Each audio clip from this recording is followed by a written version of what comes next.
Hello students, how are you? Fine, perfect. I hope आपने पिछले lecture देखे होंगे रिलेशन के, हम कोरिलेशन के। तो आज जो है हम टॉपिक कर रहे हैं कोरिलेशन का। मैंने आपको बताया था कि रिलेशन के साथ दूसरी चीज़ आती है कोरिलेशन की। हमने एक काम ये किया था, हमने कहा था कि जब कोरिलेशन की बात कर रहे हैं तो कोरिलेशन के अंदर हमारे पास हम कह रहे थे रिलेशन एक वेरिएबल दूसरे वेरिएबल को क्या हो रहा है, डिपेंड कर रहा है। अब वो कितना डिपेंड करता है, इसके लिए हमने कोई काम करना था। तो हमने कहा था कि कितना डिपेंड कर रहा है, ये डिसाइड कौन करता है, ये कोरिलेशन करता है। ठीक है, तो टॉपिक हम स्टार्ट करें कोरिलेशन का, कोफिशिएंट ऑफ कोरिलेशन। तो कोफिशिएंट ऑफ कोरिलेशन जो है,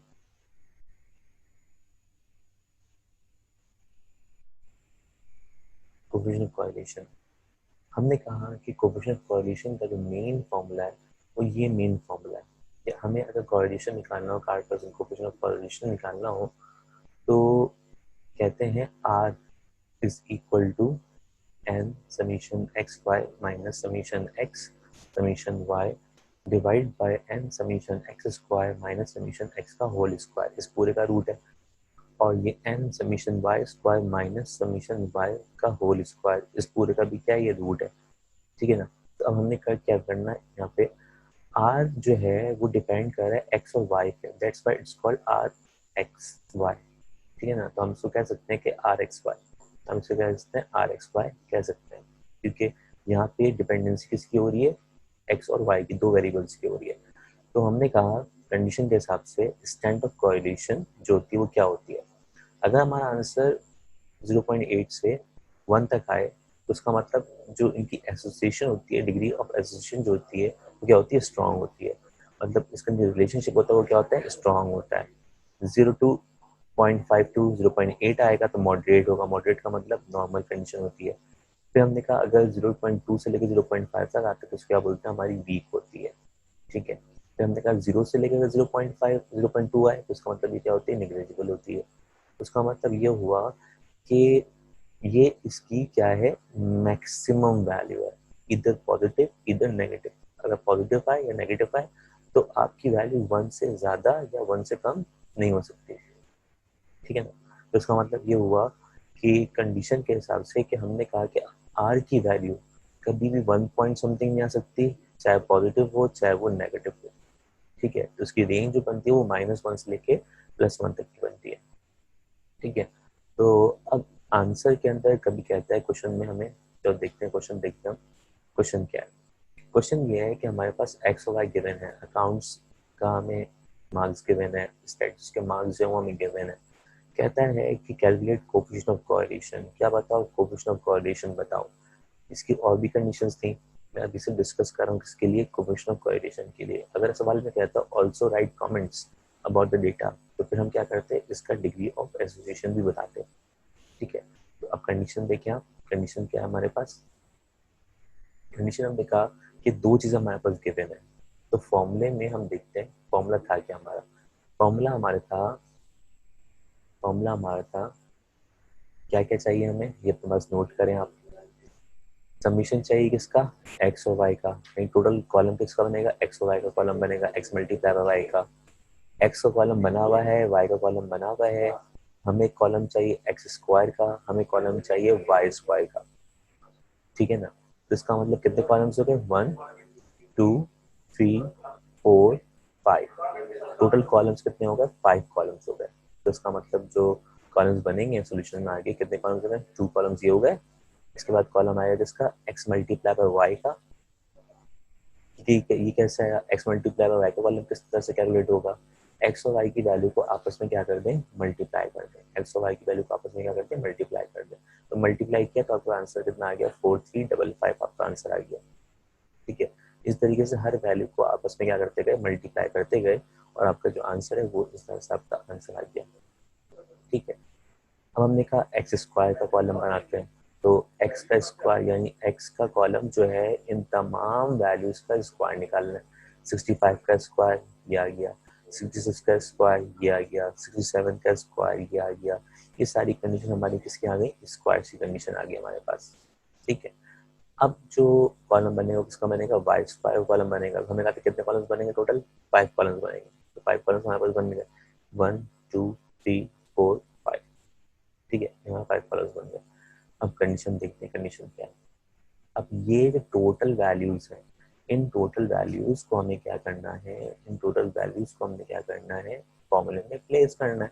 यानी इसका मतलब ये हुआ, मुझे वैल्यूज निकालनी है, वो समीशन एक्स की वैल्यू चाहिए मुझे, समीशन वाई की वैल्यू चाहिए मुझे समीशन एक्स मल्टीप्लाई वाई की वैल्यू चाहिए, मुझे समीशन एक्स स्क्वायर की वैल्यू चाहिए, मुझे समीशन वाई स्क्वायर की वैल्यू चाहिए। मैंने क्या किया, इन तमाम चीज़ों को अपने पास नोट डाउन कर लिया। आप भी कर लें ताकि आप जब फॉर्मूले वैल्यू प्लेस कर रहे हो तो आपको सामने नजर आए चीज़ें, ठीक है ना। तो देखते हैं फॉर्मूले वैल्यू प्लेस कर रहे हैं।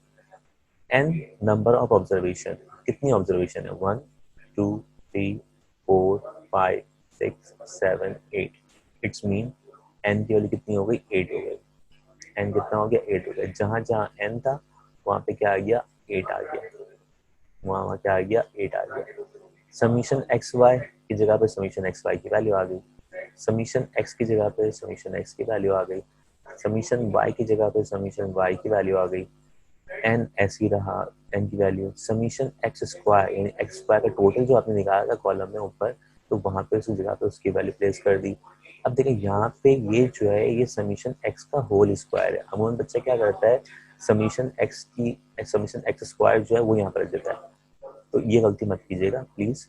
तो यहाँ पे हमें समीशन एक्स का होल स्क्वायर निकालना है, तो समीशन एक्स हमारा जितना था उस समीशन एक्स को यहाँ पे रखा एंड देन उसका स्क्वायर निकालेंगे। तो उसका मतलब ये हुआ कंडीशन के हिसाब से दूसरा रूट 8 एन ऐसे ही रहा, ये आपके पास ऐसे ही रहा।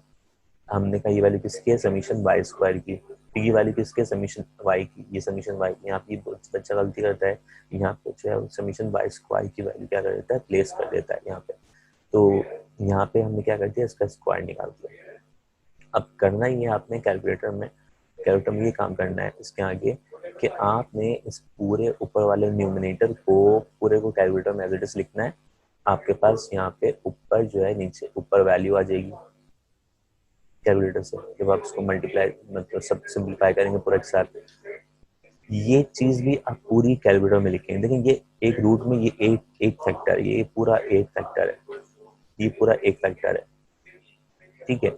आपने कैलकुलेटर के अंदर क्या करना है, पहले कैलकुलेटर के अंदर 8 multiply by 3702 8 bracket close, then minus पे ब्रैकेट स्टार्ट 544 ब्रैकेट क्लोज का होल स्क्वायर आपने निकाल दिया। फिर इक्वल टू का बटन प्रेस करें, फिर उसका रूट निकालें, आपके पास एक आंसर आएगा इसका। तो यही सेम काम इसमें करना है, और ये काम करने के बाद इसका भी रूट निकालेंगे तो यहाँ पे इसका आंसर आ जाएगा। इन दो फैक्टर आपस में क्या हो रहा है, मल्टीप्लाई, तो इन दोनों को आपस में क्या कर देंगे आप, मल्टीप्लाई कर देंगे। इन दोनों को आपस में क्या कर दोगे आप, मल्टीप्लाई कर दोगे। जब मल्टीप्लाई करोगे तो उसका मतलब न्यूमिनेटर में एक वैल्यू आ जाएगी, डिनोमिनेटर में एक वैल्यू आ जाएगी। अब आपने क्या करना है, तो आपने क्या करना है, आपने इन दोनों को क्या कर देना है, डिवाइड कर देना है। जब डिवाइड करोगे तो आपका आंसर कितना आएगा, 0.60। ये आ गया इसका कॉरिलेशन, ये क्या आ गया इसका कॉरिलेशन। अब अगर मुझसे ये कमेंट्स मांगता है कि कमेंट्स बताओ, कमेंट्स क्या है इसके, तो कमेंट्स के अंदर जो है हमने कहा कि 0.6 जो है वो कहाँ पे आ रहा है, 0.6 जो है वो कहाँ आ रहा है, 0.6 जो है वो इस इंटरवल में आ रहा है, ठीक है। अब इसका मतलब क्या हो गया, इसकी जो डिग्री ऑफ एसोसिएशन है वो क्या, मॉडरेट है। तो इसका मतलब ये हो गया, degree of association of correlation is moderate, ठीक है। तो ये से कमेंट्स आ गए। तो इस तरीके से ये हमारा टॉपिक है जो कि आपके पास पेपर के अंदर जो है वो बहुत आया हुआ है, और आप इसको अपने तौर पे कंप्लीट करेंगे, और जो पास पेपर क्वेश्चंस आए आप उसको सॉल्व करें और फिर डिस्कस करें, बताइएगा मुझे, अपना कमेंट्स बताइएगा, देखेंगे चेक करेंगे उसको, और फिर इंशाल्लाह जो है अपने नेक्स्ट लेक्चर में आपको मुलाकात होगी। तो नेक्स्ट लेक्चर के लिए प्रिपेयर रहें। तो जितने भी लेक्चर मैंने अपलोड किए हैं काइंडली उनको आप देखें, और देखने के बाद जो है उसको सब्सक्राइब वगैरह जो भी है वो आप करें उसको, ताकि आपको अगर नोटिफिकेशन आता रहे, और जो है आप वो फर्दरली उसको डिस्कस करते रहें अपने आप में, ठीक है। तो इंशाल्लाह मुलाकात होगी नेक्स्ट लेक्चर में। जब तक के लिए अल्लाह हाफिज़, अपना बहुत ख्याल रखिएगा।